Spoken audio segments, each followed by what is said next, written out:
Bonjour à tous, c'est Cyborg et aujourd'hui on se retrouve sur Revit Architecture 2014 pour réaliser un projet de A à Z.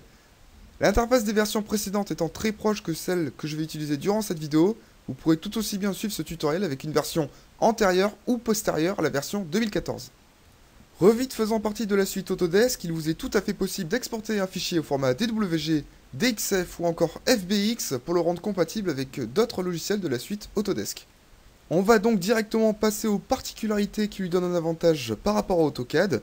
Et la première chose à dire, c'est que ce logiciel gère très bien la 3D puisque tous les éléments que vous dessinerez seront directement traduits par le logiciel en 3D. Ce qui permet de réduire grandement le temps de vos modélisations.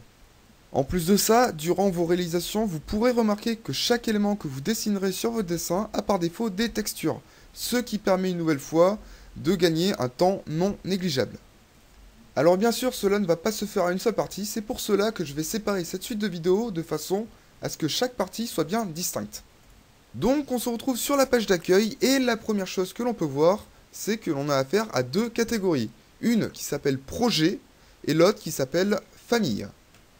Donc la partie famille permet d'alimenter vos projets, on peut importer des familles Revit depuis internet. D'ailleurs, il y a plusieurs sites qui en proposent. Par exemple, si vous voulez importer une porte de garage, vous pouvez aller sur internet et télécharger une famille qui comporte des portes de garage. Je ne vais pas aller plus loin, je pense que vous avez compris le principe.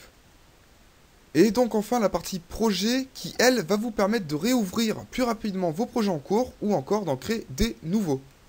Donc c'est directement ce que l'on va faire. Nous allons donc cliquer sur le bouton nouveau pour commencer un nouveau projet.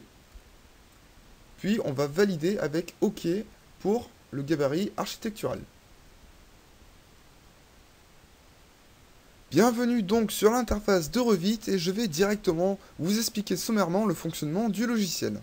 Vous pouvez voir dans la partie supérieure du logiciel que l'on a plusieurs onglets comme architecture, structure, insérer, annoter, etc., etc. Et ces différents onglets cachent des commandes qui vont nous permettre de créer notre dessin. Par exemple, vous pouvez voir que sous l'onglet architecture, on retrouve la commande mur, et cette commande, comme vous aurez pu le deviner, permet de dessiner des murs. Vous avez également la commande porte qui va vous permettre de créer des portes, la commande fenêtre, bien évidemment, qui va vous permettre de créer des fenêtres, etc., etc. Ensuite, vous avez sur la partie gauche du logiciel la partie propriétés. Cette partie vous permet d'appliquer des propriétés spécifiques à chaque commande que vous aurez sélectionnée auparavant. Par exemple, si je sélectionne la commande mur, vous pouvez voir que dans la partie propriété, il y a du mouvement. On va y jeter un coup d'œil, histoire de vous montrer de quoi je parle. Donc, tout en haut de cette partie propriété, vous avez un gros onglet qui va vous permettre de sélectionner le type de mur que vous souhaitez dessiner. Par exemple, si l'on veut dessiner des fondations, nous allons simplement cliquer sur la partie fondation. Alors bien sûr, tous les types de murs ne sont pas répertoriés, il en est de même pour les fenêtres ou les portes par exemple. Et donc du coup, nous pouvons, pour remédier à ce problème, télécharger gratuitement des familles. Vous savez, ces fameuses familles dont je vous ai parlé au début de cette vidéo. Donc bien sûr, la sélection des murs n'est pas la seule action que nous pouvons faire dans la partie propriété.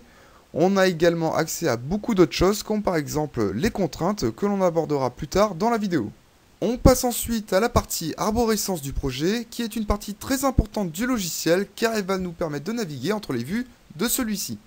Par exemple, vous pouvez voir que l'on a des grosses catégories. Toutes les catégories commençant par plan, donc celle-ci ainsi que celle-ci, sont des vues de dessus. Et les catégories commençant par élévation, donc celles-ci, sont des vues de côté. Pour que vous puissiez imaginer ce que je vous explique, je vous invite à cliquer sur la partie élévation nord. On peut voir au niveau du workspace qu'il y a 3 niveaux, 0, plus 3 et plus 6. D'ailleurs, je vous parle du workspace sans vous avoir encore expliqué son intérêt. Donc on passe justement à cet espace-là. En anglais, cet environnement s'appelle, comme je viens de vous le dire, workspace. En français, cela donne espace de travail. Et c'est dans cet espace que l'on va dessiner tous nos éléments. Donc on revient à ces 3 niveaux d'élévation. On peut bien évidemment venir supprimer un niveau en le sélectionnant avec un simple survol. Puis en cliquant sur la touche supprimer et on valide enfin avec OK.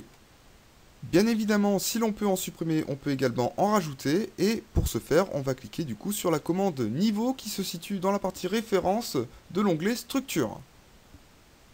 Pour venir dessiner un nouveau niveau, il nous suffit simplement de lui indiquer un point de référence qui va être celui-ci. On clique une fois, puis on vient décaler notre souris vers la droite et on lui indique un second niveau de référence qui va être ici. Et on valide. La dernière chose à voir sur ces codes de niveau, c'est la modification de leur hauteur ainsi que de leur nom. Pour modifier leur hauteur, nous allons donc double-cliquer sur leur chiffre et puis lui indiquer une nouvelle valeur. On peut également appliquer un nouveau nom à ce niveau en double-cliquant sur celui-ci et en le renommant par exemple avec toi. Bon, maintenant que nous avons fait les présentations dans les règles, nous allons commencer à faire les paramétrages pour débuter notre projet. Pour ce faire, nous allons cliquer sur l'onglet Gérer, puis sur la commande Unité. Une nouvelle fenêtre s'ouvre alors. Nous allons donc changer le format d'unité pour la longueur et nous allons la passer en millimètres et non en mètres. Alors, si vous êtes plus à l'aise en mètres, laissez-la comme ça, mais en général, un bâtiment, on dessine toujours en millimètres. Voilà, une fois les millimètres mis en place, nous allons simplement laisser les autres valeurs par défaut, puis nous allons cliquer sur OK.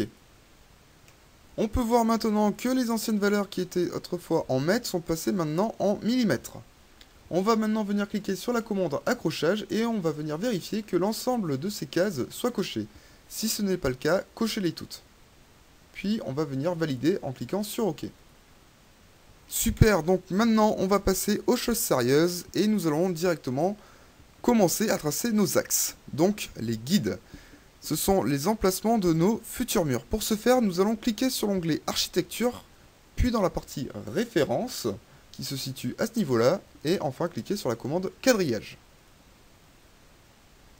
Si vous n'avez pas encore enregistré le projet comme moi, vous allez cliquer sur enregistrer le projet, puis vous allez lui indiquer une racine d'enregistrement. Moi, pour ce cas-là, je vais l'enregistrer sur le bureau et je vais l'appeler test 1. Puis, on va cliquer sur enregistrer. On peut voir en haut du logiciel que le projet a bien été enregistré puisqu'il s'appelle maintenant test 1 alors que tout à l'heure il s'appelait projet 1. Bon, avant de commencer à tracer nos axes, nous allons déjà nous diriger sur une vue en plan. Pourquoi pas le niveau 0 du plan étage. Donc une fois que vous y êtes, nous allons cliquer sur la commande quadrillage, puis nous allons cliquer une fois sur le workspace. Nous allons décaler notre souris vers la droite ou vers la gauche. Donc moi pour ce cas-là, je vais le décaler vers la droite, puis je vais recliquer une seconde fois. On va maintenant venir tracer le second axe. Pour venir l'aligner au premier, il suffit de survoler l'extrémité du premier axe, de monter la souris, de cliquer une fois, puis de tirer jusqu'à atteindre le second axe. Une fois que l'on est bien comme il faut, on reclique. Je vais venir maintenant tracer le dernier axe horizontal avec la même méthode que je vous ai expliqué tout à l'heure. Je vais donc passer au dessin de mes axes verticaux et donc pour en créer un, on clique une fois, puis on va remonter simplement la souris vers le haut.